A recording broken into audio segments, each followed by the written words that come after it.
받으실 말씀은 룻기 3장입니다.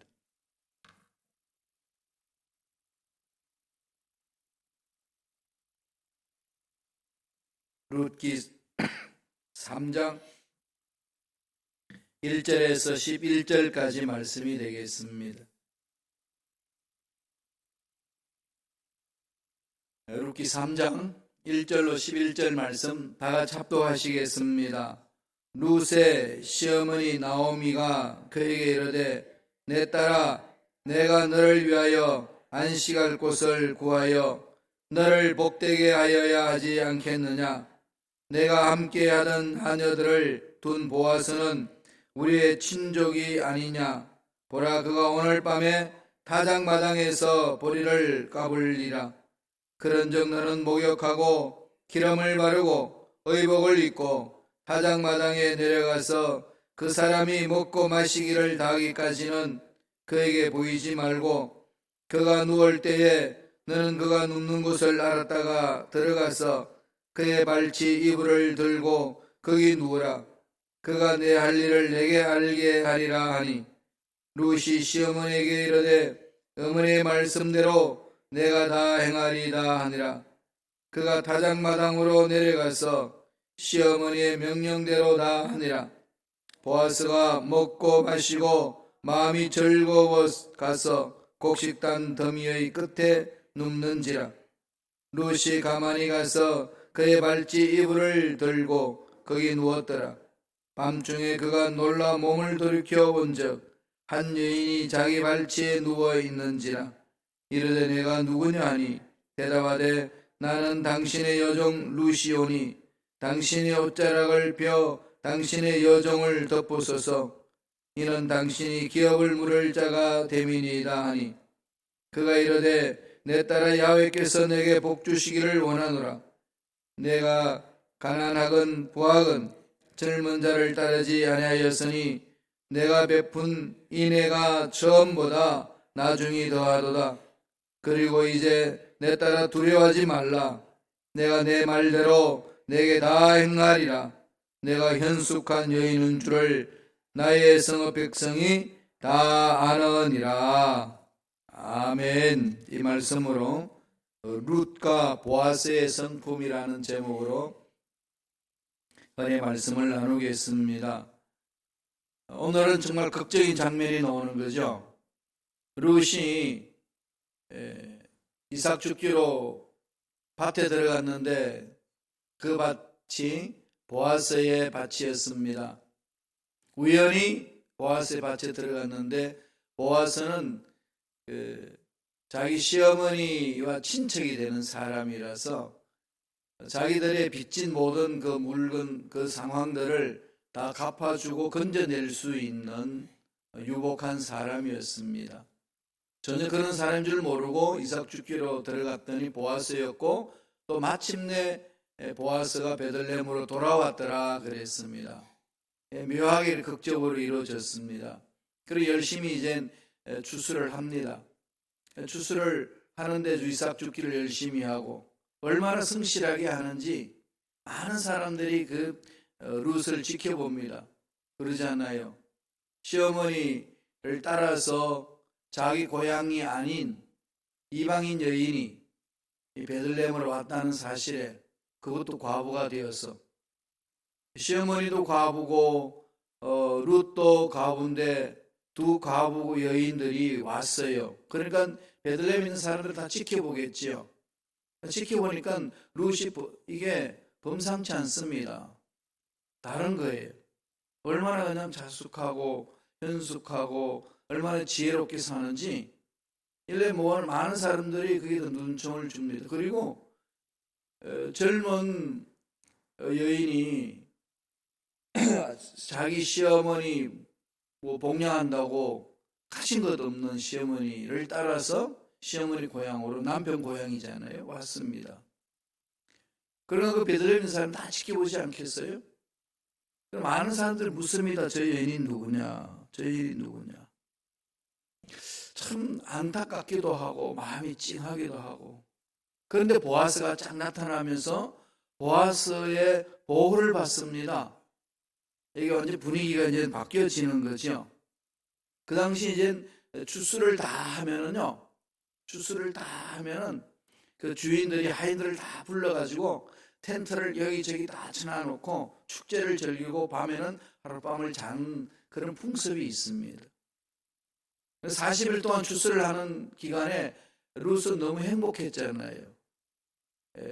뭐 남편은 아니지만은 유복한 그 농장을 가지고 있는 사람이 자기를 보살펴주고 이삭 줍는 것도 아주 풍성해 죽을 수 있도록 해주고 40일 동안 행복했습니다. 그런데 지금 문제가 있어요. 타작 마당에서 타작이 다 맞춰지면은 이제는 보아스를 만날 길이 없습니다.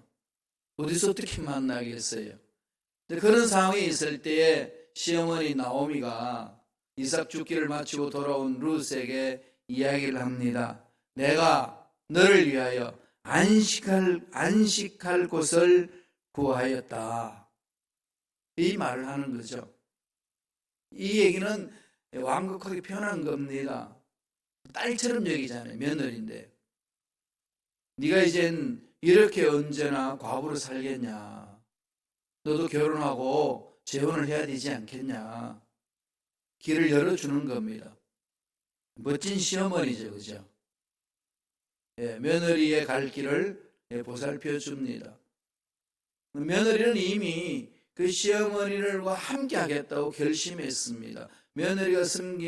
시어머니가 섬기는 하나님을 저도 섬기겠습니다. 따르겠습니다. 그러고 따라왔더니 그 시어머니가 며느리를 향하여 너도 안식할 곳, 즉 재혼을 해서 가정을 꾸며야 되지 않겠냐 그럽니다. 그리고 네가 이때까지 일을 시켰던 그 보아스는 우리의 기업을 물을 수 있는 자가 된다. 회복시켜 줄 수 있는 자가 된다.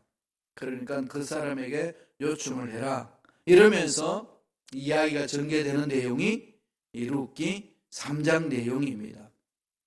멋진 일이 이제 이렇게 드라마가 전개가 되는 거죠. 생각해 보세요. 주인이 추수 마치고 피곤해가지고 잠을 자는데 발치 아래에 발끝에 보니까 한 여인이 누워 있습니다. 새벽에 깨보니까 깜짝 놀라는 거죠. 아리따운 여인이 누워 있으니까. 보통 남자 같으면 어떻게 했어요? 그죠? 뭐 여러 가지 상상이 나오겠죠? 왜 제일 막 일어나는 거 아니겠어요? 근데 그럴 때에 보아스가 그 여인에게 구체적으로 물으면서 너 누구냐? 저는 룻입니다. 여차여차 이렇게 해서 왔습니다.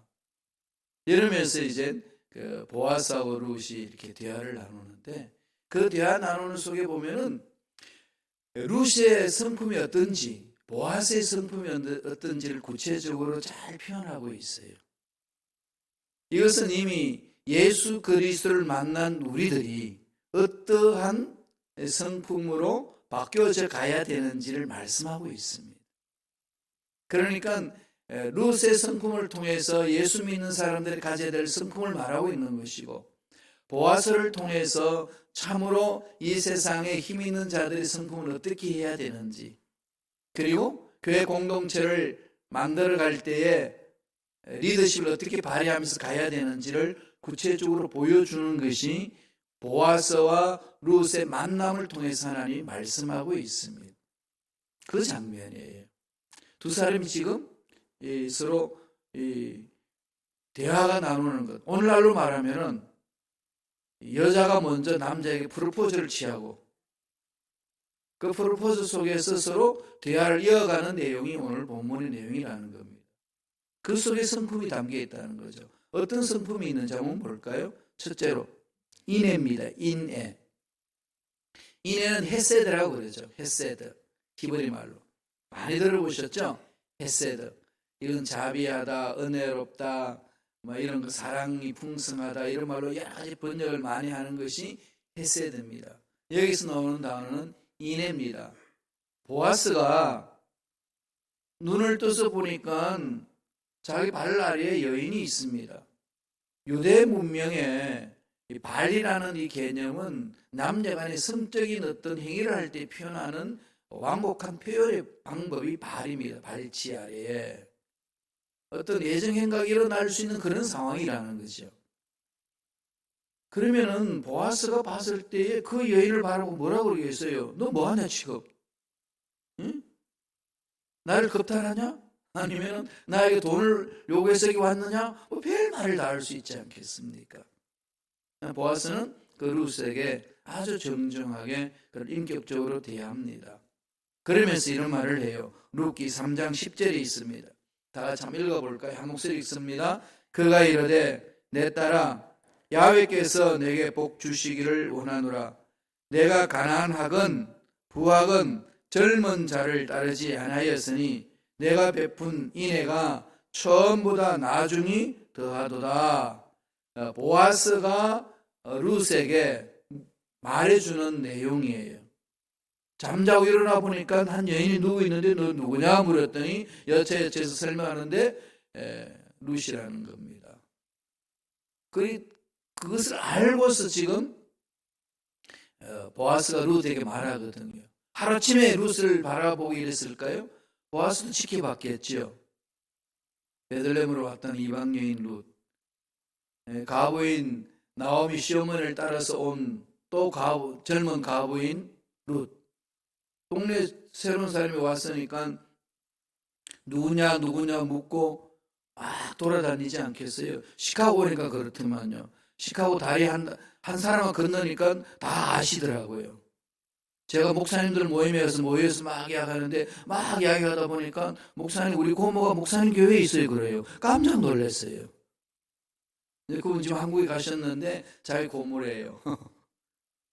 그래서 이제 두 분 그 목사님 만나가지고 이런 얘기 저런 얘기 막 나눌 때 또 다른 사람이 와가지고 이러쿵저러쿵 하면서 서로 얽히고 설키고 있더라고요. 그게 시카고더만요. 그러니까 이 시카고에는 하시는 말씀이 사기꾼들이 와가지고 발붙이지 못한다. 외부에 들어오면 다 한다는 거죠. 그런 상황이에요. 베들레헴에 다 하는 거예요. 그래서 그냥 누워서 일어나는 여인을 보면서 룻이니까 보아스가 야, 너는 정말로 하나님부터 복받을 여인이구나. 네가 가난하거나 부하건 젊은 자, 젊음이 좋아서 젊은이를 따라가는 젊은 남자를 찾아 나가는 그런 여인이 아니고 정말 현숙하게, 다음에 자숙하면서 이렇게 내 밭에서 그렇게 충성스럽게 일을 하는 여인이었구나. 그러면서 하는 얘기가 내가 베푼 인애가 처음보다 나중이 더하도다. 점차적으로 좋은 여인이었다고 표현하는 겁니다. 사람 그러잖아요. 처음 만날 때는 좋은 사람이 있는데 가면서 나빠지는 사람이 있고, 처음에는 엉망이 있는데 가면서 좋은 사람이 있고. 여러분 어떤 쪽에 속하나요? 그러니까 오늘 이 룻은 어떤 거죠? 처음부터 인애가 있었는데 가면 갈수록 더 멋지다는 거죠. 처음에도 인상이 좋았는데, 처음에도 그렇게 하나님의 사랑과 은혜와 인애가 풍성했는데 가면 갈수록 내가 40일 동안 너를 지켜봤는데 정말로 멋진 여인이다. 이 표현을 합니다. 인애라는 거죠. 인애. 그러니까 돈 많은 속된 말로 말하면 영감을 찾아서 한평생 한번 출세해보겠다고 하고 찾아다닌 여인이 아니다.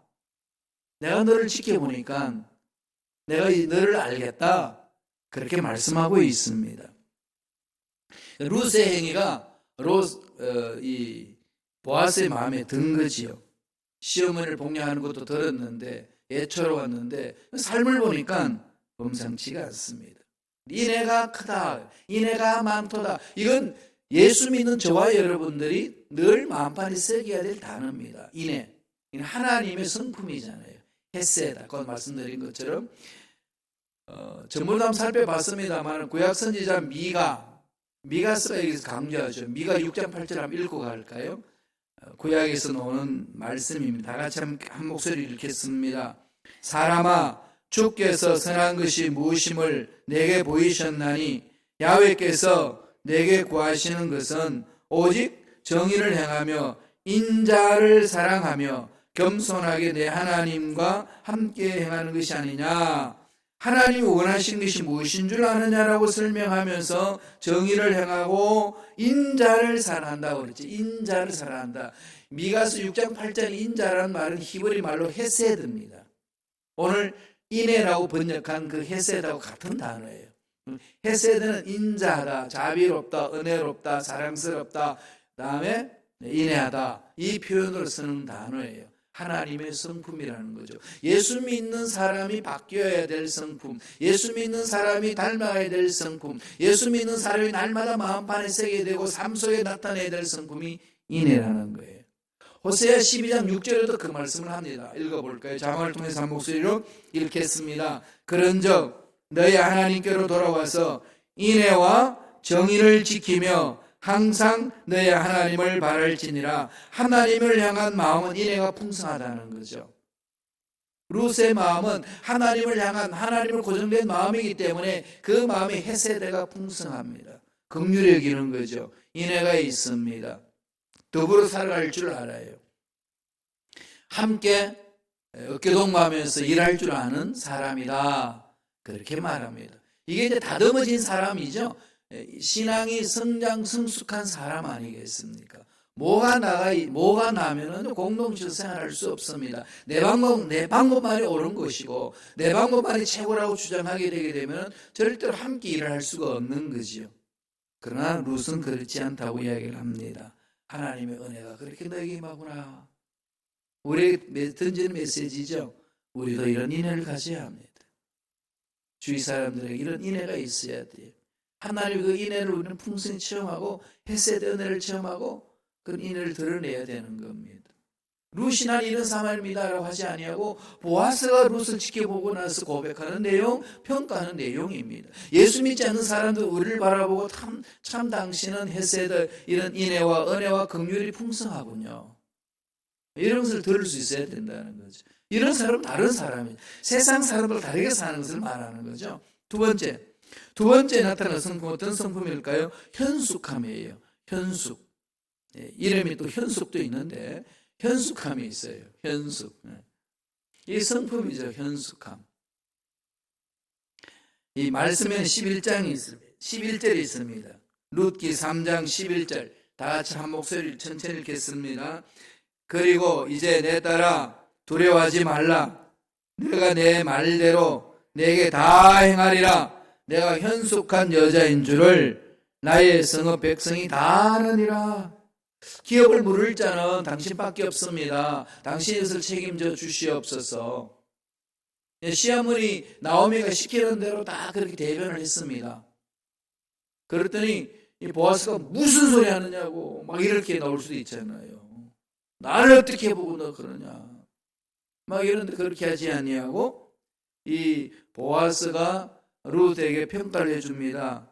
내가 네 말대로 해줄게. 그리고 나는 너를 바라볼 때 현숙한 여자인 줄 내가 아는데 나만 그러는 게 아니고 이 베들레헴의 성중에 있는 모든 사람이 너를 향하여 평가하는 말이다. 그러나 두려워하지 마라. 이러면서 이 보아스가 룻을 이렇게 품어줍니다. 안아주는 거죠.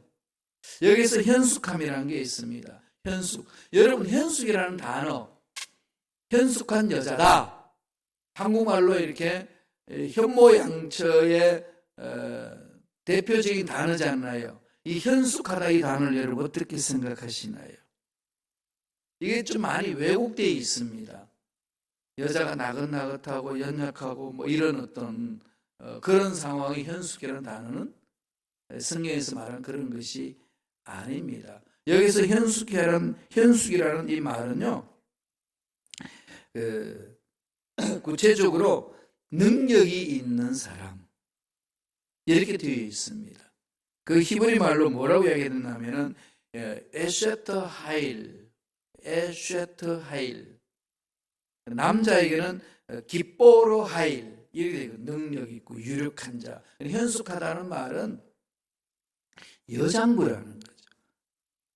규모 있게 삶을 갖고 가고 어떤 것에 마음이 뺏겨서 이리 흔들리고 저리 흔들리는 여인이 아닌 자기 가는 길에 심지가 있고 목적을 향해서 쭉 달려가는 규모 있는 여인의 삶, 이거를 에슈에터 하일 그럽니다. 우리는 현숙한 여인으로 번역을 했습니다. 그러니까 지금 보아스와 이 룻의 만남은 현숙한 여인과 능력 있는 남자의 만남이죠. 이런 만남을 갖는 이 장면을 바라보면은요, 그 당시 아까도 말씀드렸듯이 풍습이 추수 끝날 쯤에는 파티를 즐긴다고 그랬잖아요. 그래서 일꾼들에게 먹이고 즐기게 합니다. 그리고 하룻밤을 그 추수하는 그 텐트에서 잠을 자요. 영화에서 보셨는지 모르지만 이 텐트, 큰 텐트 있잖아요, 화려하게. 거기에서 이렇게 잠을 자고 하는데, 그 잠잘 때 너는 축제할 때는 얼굴 내미지 말라, 나오미가 부탁합니다, 룻에게. 그러다가 잠잘 쯤에 보아스가 어느 침대 텐트에서 자는지를 보고 그때 살모옷이 들어가 가지고 거기서 이불을 덮고 누워 있으라. 그리고 보아스가 물으면 이렇게 저렇게 말을 해라. 그러면서 하나님이 너의 삶을 이끌어 주시는 대로 따라가면 된다. 현숙한 여인이니까 나오미의 하는 말은 하나님을 믿는 백성이 하는 말로 이 룻은 받아들여서 그대로 순종합니다. 그렇게 했더니 우리의 지금 시각의 눈으로 보면은 말이 안 되는 거예요. 그죠? 완전 꽃뱀이잖아요. 그죠? 과부가 돈 많은 사장 집에 침대에 들어간다. 이 말이 되는 소리예요? 이 무슨 죄로 불륜을 저지르려고 결혼도 하지 않은 가청산 과부가 저기 가면 되냐? 이렇게 보면 이게 이 성경의 문화 전체를 이해하지 못하고 이 내용을 이해할 수가 없습니다. 그 당시의 문화가 그랬어요. 그런 상황 속에서 나오미 특별히 시어머니를 시키는 거잖아요. 그죠? 이미 성경 그걸 전제하고 들어갑니다. 그러면서 앞으로 해야 될 일들을 계획을 세우는 거죠.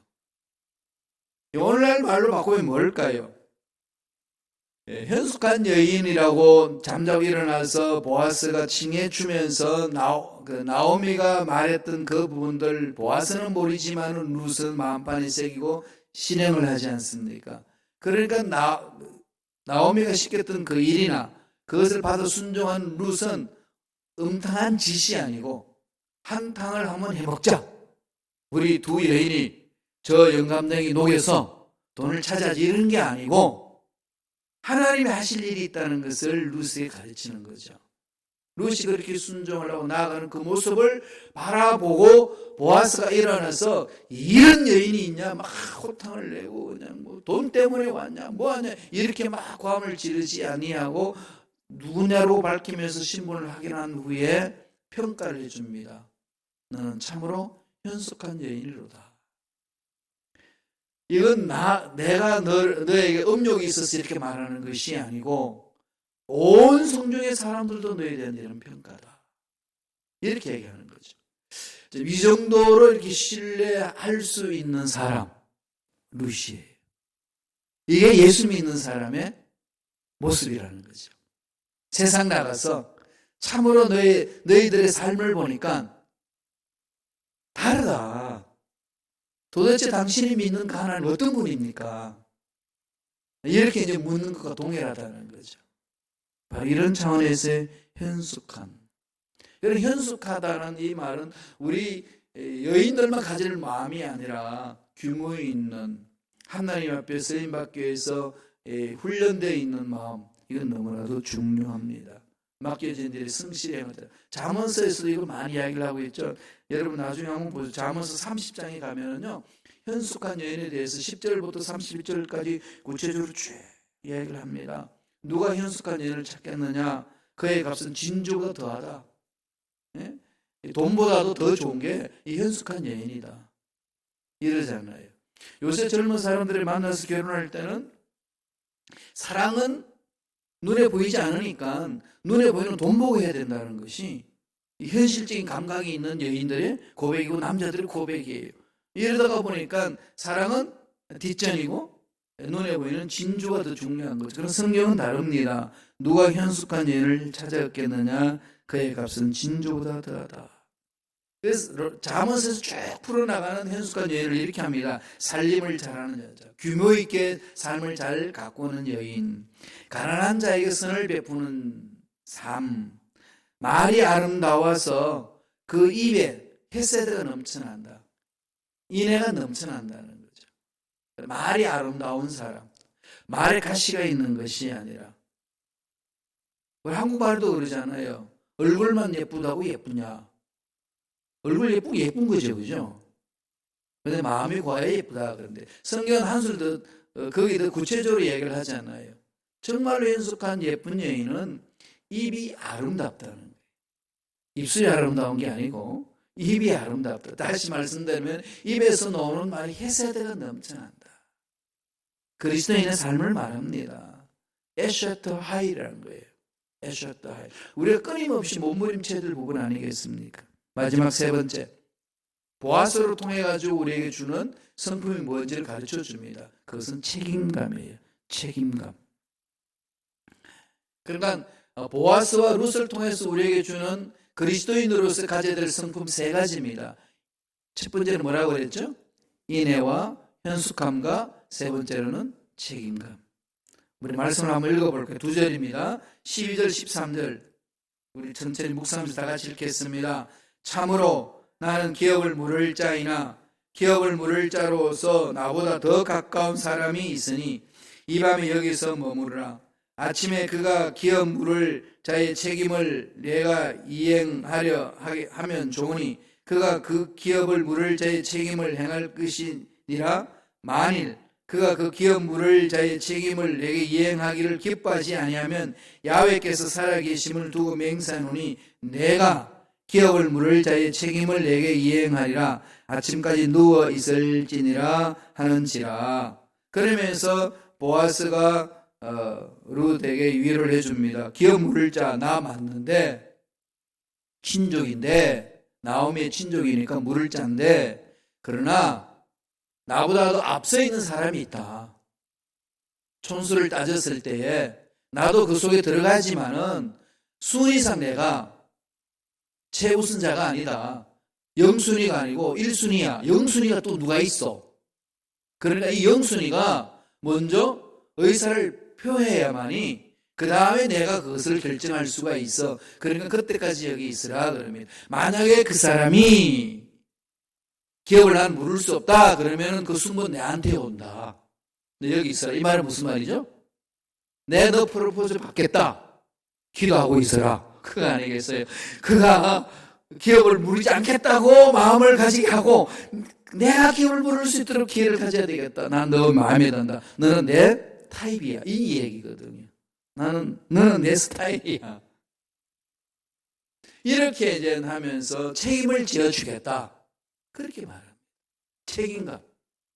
그리스도인이 가져야 될 책임감이잖아요. 직분자로서의 책임감, 그리스도인으로서의 책임감, 부모로서의 책임감, 자기 맡은 일에 대한 책임감. 이것은 예수를 닮아가는 자의 삶입니다. 이걸 벗어버리면 안 돼요. 힘들고 어렵다고 벗어버리고 앞길이 막혔다고 벗어버리고 이런 건 안 됩니다. 끝까지 가는 거죠. 책임감. 이건 예수 그리스도를 닮는 자의 삶입니다. 예수님은 십자가를 짊어지고 가시는 너무 고통스러워서 뭐라고 그럽니까? 할 수만 있으면 피하게 하여 주옵소서. 이런 마음이 다 있는 거죠. 피하고 싶은 거예요. 도망가고 싶은 거예요. 그만두고 싶은 겁니다. 그러면서 말미에 뭐라고 그럽니까? 내 뜻대로 마옵시고 하나님 뜻대로 하옵소서. 네, 이게 결론이잖아요. 책임감. 이게 이제 보아스를 통해서 보여줍니다. 그 이후 어떻게 될까요? 네, 내일 개봉박두입니다. 하나님의 은혜 안에서 우리에게 주시는 그리스도인의 가져야 될 성품 세 가지. 인애와 현숙함, 규모 있는 삶과 책임감을 가지면서 주를 따라가는 것이라고 말씀합니다. 이러한 성품으로 무장하셔서 이 험악한 세상에 빛과 소금의 역할을 감당하는 저와 여러분 되시길 간절히 축원합니다. 기도하겠습니다. 하나님 아버지 감사와 천장을 드립니다. 오늘도 귀한 생명을 주시고 하나님 은혜 안에서 말씀을 마음판에 새기게 하시고 말씀을 통하여서 결단할 수 있도록 축복해 주신 은혜에 감사와 찬양을 드리옵나이다. 오늘 보아스와 룻의 만남을 통하여 보여준 그들의 성품, 인애가 충만하고 현숙함이 있고 책임감이 있는 이 성품, 우리의 성품으로 갖고 가기를 원합니다. 성령이 매 순간 우리의 생각, 우리의 말, 우리의 마음을 사로잡아 주옵소서. 예수 이름으로 명하노니 하나님의 자녀들의 마음을 괴롭히는 주를 닮아가지 못하도록 방해하는 모든 어감의 세력은 떠나갈지어다. 예수 이름으로 명하노니 모든 어감의 세력은 사라질지어다. 머리부터 발까지 육체의 질병으로 우리를 괴롭히는 병만은 떠나갈지어다. 제가 채찍에 맞아 물어 나을 입었다 이 사오니 깨끗하게 낫는 은혜가 있게 하여 주옵소서. 은혜가 넘쳐나기를 원합니다. 성령 기름 부음이 있기를 원합니다. 앞날의 행동과 복이 넘쳐나기를 원합니다. 예물 드린 손길들마다 복에 복을 얻어 주시고 은혜에 은혜를 함께 해주시고 하는 일들마다 잘 되는 역사가 나타나게 도와 주시옵소서. 들으신 예물을 통하여 하나님 홀로 영광 받아주시고 쓰이는 곳곳마다 하나님 나라 확장되며 죽어가는 영혼들이 살아나는 은혜가 임하기를 원합니다. 또한 예물 드린 자들의 삶에 날마다 주를 닮아가는 인애가 풍성하고 현숙함 규모 있는 삶이요 책임감이 넘치는 그런 삶 살아가기를 원하오니 그렇게 살아낼 수 있도록 매 순간 우리를 사로잡아 주옵소서. 감사하고 예수님 이름으로 축복하며 기도드리옵나이다. 아멘.